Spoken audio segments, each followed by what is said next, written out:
Additive lens flare is a really popular aesthetic. People like to add lens flare to their photos and to their video.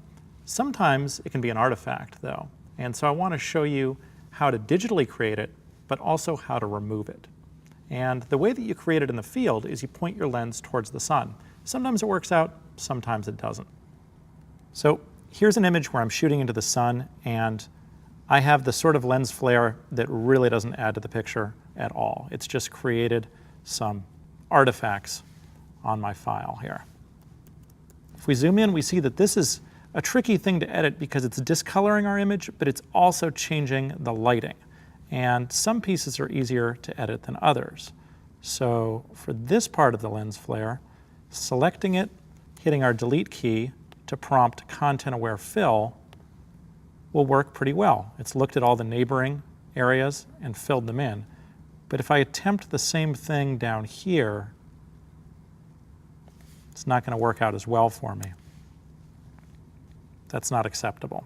So what I need to do is use the patch tool and make sure that it's set to content aware. And the way this works is I just take that same selection and I move it up to an area that's close to matching. And the key to using this is not just dropping it on that area, but changing our adaptation method from very strict, which would be a literal interpretation, to very loose. This tool is unique in that you can change these parameters after you've applied it. And that one looks pretty good.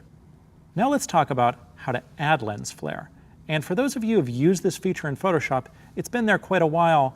It's an inherently destructive process. I want to show you how to do this in a non-destructive way and in a way where you can play around with the results and finesse it a little bit more. Okay, so here's our image, and we want to add some lens flare to it. This will seem destructive at first. What we want to do is come in here to lens flare and just find a source point. Let's put it right there. You see that we can adjust the brightness, and we have a few different choices. That one looks pretty good. When I'm satisfied, I'm going to click OK. But the first thing I'm going to do after I confirm that this is how I want it laid out is hit Command-Z to undo it. Now I'm going to create a new layer, and I'm going to come over here to the Edit menu and fill that layer with black.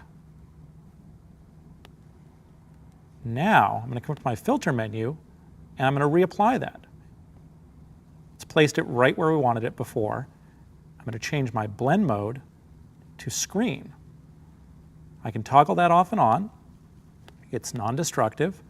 I can also pull the opacity way down so it's a little more subtle.